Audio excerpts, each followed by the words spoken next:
Hey everybody, this is herculespetix, founder, curator, docent, and gift shop employee of the herculespetix Academy of Comic Book Studies. Today we're going to be looking at Harold Hedd in Hitler's Cocaine, number 1 and number 2. Two-part miniseries, published by Kitchen Sink Comics in 1984. This is the brainchild of the great underground cartoonist Rand Holmes. He was a Canadian cartoonist, originally drew Harold Hedd for this hippie underground newspaper out of Vancouver, BC, called the Georgia Straight. And Harold Hedd was just basically like his take on the fabulous furry Freak Brothers. You know, just hippie adventures, trying to score some acid and pot and whatever those hippies did, the hijinks they got into. And he did a couple of undergrounds of Harold Hedd, a collection of those strips, and then he did a solo adventure. And basically that was like 10 years before this. So for 10 years, Harold Hedd wasn't around. And in 1984, he decided to do a new Harold Hedd adventure. Very different than the original series. The original series was way more Bigfoot cartooning, even though Rand Holmes even then had that amazing Wally Wood sheen to his art, the way he shaded, the way he inked. A really fine craftsman as far as cartoonists go. But, he drew the faces kind of more humorous looking, more cartoony. But by 1984, this is pretty much realistic art. And a really well-drawn realistic art, as we shall see. There's a little goofiness, like sometimes Elmo, this guy, his nose is a little cartoonily big. But for the most part, all the proportions of the bodies and most of the faces are completely realistic, even though it's used for humorous purposes. Because it's basically a very funny comic. It's the thrust of it. But it is interesting. It is also an adventure comic, in the style of like Karl Marx. This is almost like a hippie Uncle Scrooge adventure, where it's this ornate adventure story with all this historical information, even information about certain things like scuba diving or sharks or bourbons, vintage bourbons. He kind of packs all this weird little knowledge into the comic, almost like how Karl Marx would do. So it's kind of educational. Sorry, I keep flipping. I should just say, here's the cover by Rand Holmes. Just let you look at it. You can very much see the Wally Wood-ness of it, as we will in almost every page in here. We have a little introduction. And the story starts with a prologue. 1944, this Nazi submarine is off the coast of Brazil. And I guess they're down there. They're scoring cocaine for Hitler. I guess that was kind of a historical rumor that Hitler took some kind of speed. I guess it takes a lot of pep to, try to take over the world. During the end years of the war, apparently he was kind of an addict. So this is imagining that he'd want some great Bolivian coke. And they're basically going to transfer it to an airplane, and the airplane's going to fly back to Germany so Hitler can have his buzz. Now we're in the present day, and we see Harold Hedd. He's the skinny hippie guy, and his cousin Elmo, the goofy-looking guy. And they live together, and with Elmo's girlfriend. I think her name's Irma. We'll see her shortly. Elmo gets a letter in the mail. His grandfather, who was a sea captain and very wealthy, has recently passed away. So he's invited to the reading of the will. So he's got these dreams of being a millionaire in his head. He's like, this is going to be great. But later on, when he comes back, all he gets is a sea chest of crap and a parrot. That's all he inherited. And this parrot is a pain in the ass. First of all, he's an alcoholic. He loves rum. And I guess this parrot was, before his grandfather got this parrot, he was owned by an escape artist / stage magician who used to work in burlesque houses. So he can totally open the bottle of rum that they have in the kitchen, and he's getting drunk. They figure they don't know what to feed a parrot, but they're like, yeah, seeds. So they feed him the seeds and the stems of their pot, and the parrot totally gets high and crashes into the wall. They chain him up because he's such a pest. But he's a master lockpick from working with this escape artist for years. So he totally frees himself. And also from working in the burlesque house, he undoes the top of Irma. I guess that was part of the act, you know. It's kind of interesting, even though we saw that prologue and we're slowly leading up to this story, but a lot of the pages read like one-page gag strips. It's almost like he's slowly meandering towards this plot, which will totally take over in the second issue, and it'll be a total kind of action-adventure story with some comedy. But these first, like half of this first issue are just very meandering, and almost every page has a gag on it. Look at this beautiful craft here showing Elmo and Irma at night, which is the shading showing that it's nighttime. Beautiful stuff. Elmo can't get to sleep, so he makes himself a snack and starts reading Shogun by James Clavell. And just shows how meandering it is. He spends 2 pages just showing Elmo kind of imagining that he's the protagonist of Shogun, that he's the main character. So we see 2 pages of this, kind of a parody of Shogun.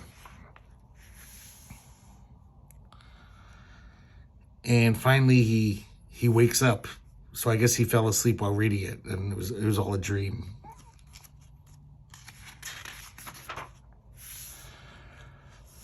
They even have like chapter headings, like it's very episodic, almost like a bunch of short stories strung together, but all leading to this Hitler's cocaine storyline.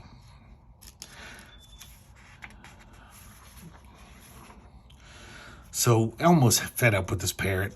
He's just shitting on him and drinking his booze. So he wraps him up in this box. He also throws in this old alarm clock that his girlfriend wanted him to get rid of. It was too loud or something. So he says, I might as well throw that in too. And he decides to drop it off at a pet store. He figures they'll know how to take care of a parrot. So it's not like I'm just abandoning him to starve, you know. So the guy at the pet store sees this box and hears ticking inside. So he calls up the bomb squad. And here we're introduced to Colonel Kojinks, who, if you're my age, you'll obviously recognize the satiric reference. It's Kojak from the TV show. It was very hugely popular in the 70s. But this guy's a big buffoon.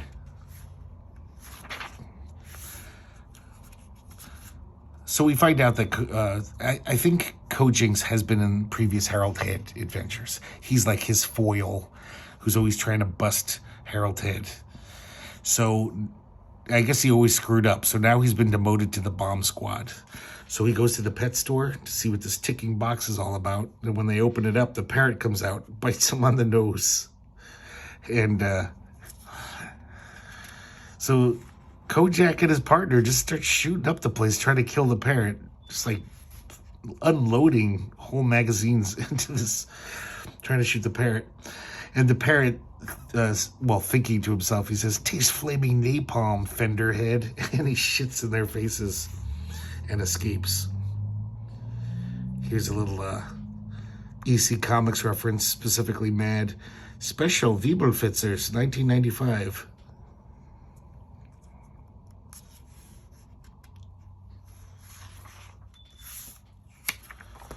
Once again, just ends in a gag. So Elmo finally gets around to opening up that chest. He's been so preoccupied with this goddamn parrot. He finds all this random stuff, but he finds his grandfather's diary. And his grandfather was in the Royal Canadian Navy. And during World War II, he was patrolling the waters of Eastern Canada, off the coast of Eastern Canada, looking for Nazis. One day, they saw a Luftwaffe plane and they shoot it down. Before it sinks, the guys get in their life raft. The Canadians pick him up, and the pilot, he kind of breaks down and just tells them everything, what's going on, because he's demoralized by the fact that, while his country is losing the war on both fronts. He's been sent to do this stupid mission to get Hitler cocaine. So he just tells him the whole thing. He's like, I'm just shameful. We're desperately needed for the war. Every plane is needed, but we're off doing this stupid mission. So apparently there's 60 kilograms of pharmaceutical cocaine on that plane that sunk to the bottom of the ocean. It's got the latitude, the longitude, the depth. And of course, these guys are like, we're going to salvage that. We're getting that cocaine. We're going to be millionaires. Fortunately, Irma, Elmo's girlfriend, she works at a skin diving shop and has been taking lessons. So she's kind of a novice, but she knows a little something. So they decide to go to Eastern Canada. First, they get some training, and she shows them how to scuba dive. Such nice art. While they're training, this guy, I think his name's Vince. He's a greaser-looking dude. He recognizes Harold Hedd. I guess one of those underground comics in '74 around, Harold Hedd like flew this giant airplane of pot up from Mexico. And this guy's like, hey, that's that guy. Maybe we should follow them around. They might be planning some big score, and then we can swoop in. So Elmo throws a note into the garbage with like some of the information where they're going, and Vince picks it up. Meanwhile, back at the police station, what's this guy's name here? Sorry, I'll tell you later. But this is also another foil of Harold Hedd in the underground comics, this Royal Canadian mounted police guy. I'll just call him the Mountie until I find his name. He's a Doomkoff. It's quite dumb. So, Kojinks realizes that like something's up with this Harold Hedd guy, and he wants the Mountie to keep an eye on him. He thinks he's trying to do a big drug score. So they're at the airport, and they get on the plane to fly to Eastern Canada. And that guy Vince is there, and he's buying the last ticket. So the Mountie guy lunges in and just says, I need that ticket, give it to me. And Vince is like, bugger off, creep. He's gonna beat the shit out of him. But he pulls rank, the Mountie, and shows his badge and says, I'm commandeering this ticket, official police business. So we see him on the plane there. And Vince makes other plans to go east.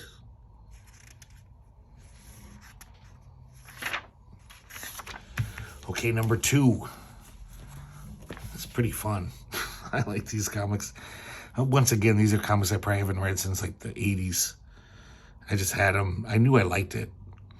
But rereading it again last night, super fun.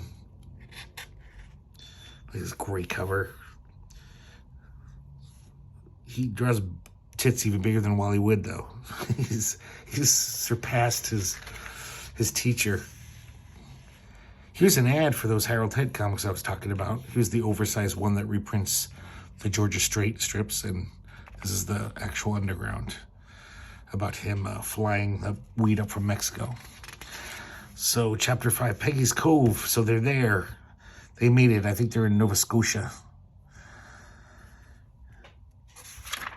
And they're getting ready for their dive. Just beautiful art. And like throughout, they give you actual like usable knowledge about how to scuba, things you should and shouldn't do. Kind of interesting.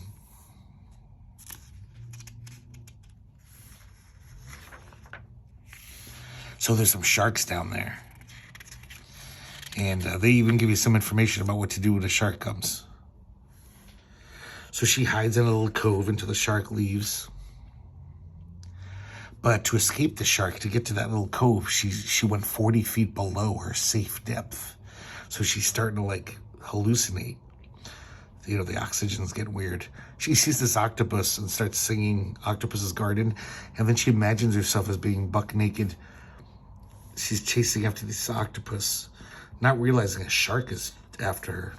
So Harold swims down and grabs this bottle that's in the sand and starts clobbering the shark. Apparently, according to Rand Holmes, that works. Sharks have very sensitive eyes and noses, and you can scare them away. So he goes down there. She's totally full on hallucinating. I think she's drinking tea with the octopus. So he grabs her and brings her into another little hidey hole, and they realize it's the wing of a German plane. So they found it. He brings up the bottle of that he used to conk the shark with. Apparently, it's this very rare, old, delicious bourbon. Obviously aged to perfection. It's been down there since 1944. So we see a little dinghy, and the Mounties watching them. He's surveilling them. So he calls up his bosses, Cojinks, and says, "They're here. Get over here. Something big's going down." Meanwhile, that Vince guy, the greaser, he's been like skulking around their boat, and they show up and he has to jump in the freezing water so they don't see him. So when he goes home to Dunnigan, his buddy, he tells him that he wired a bunch of dynamite to the electrical systems of the boat. So it's going to blow up at 9 p.m. And they're just going to, because they know the cops are chasing them. So, ideally they'd let them scuba dive, get the stuff, the cocaine, and then they could snatch it from them. But the cops are all around. They know it. They see the Mountie guy. So they figure they'll blow up the boat, the cops will come, and then leave, thinking the whole thing's over. And then they'll scuba dive down and get it.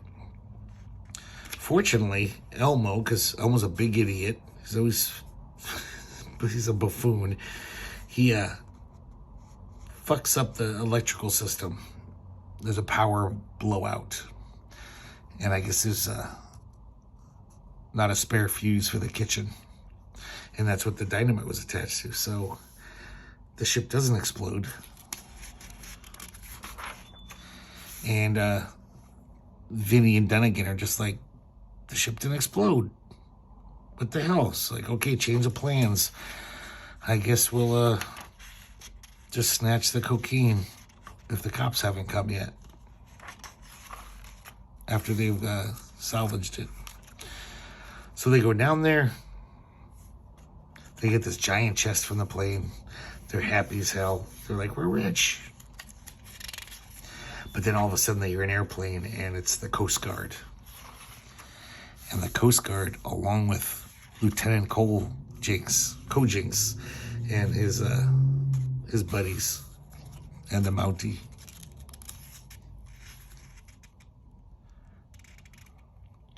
So they catch him red-handed. They make our heroes put the chest onto this plane, the National Guard or Coast Guard plane, and they handcuff him to this bar. Cojinks has another run-in with the parrot. The parrot really doesn't like him. So the parrot, remember, is a master lockpick, and he picks their handcuffs. He frees them.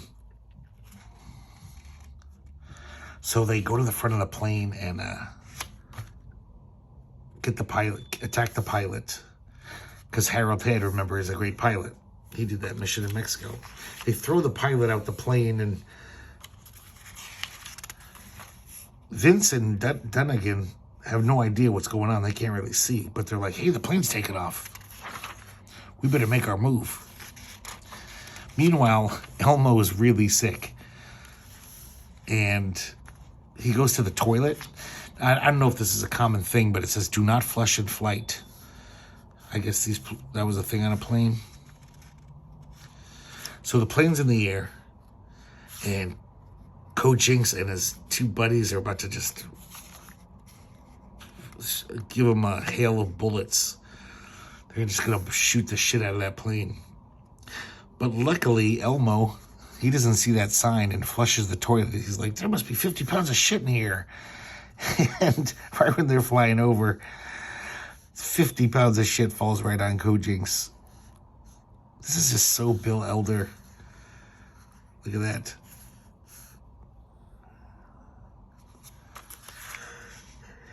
I wish there was more of these, because I really like it in color. I've never read that underground black and white Harold Hedd, but I do want to after reading this. So the Mountie goes below because he realizes the power's out. So you can probably figure out where this is heading.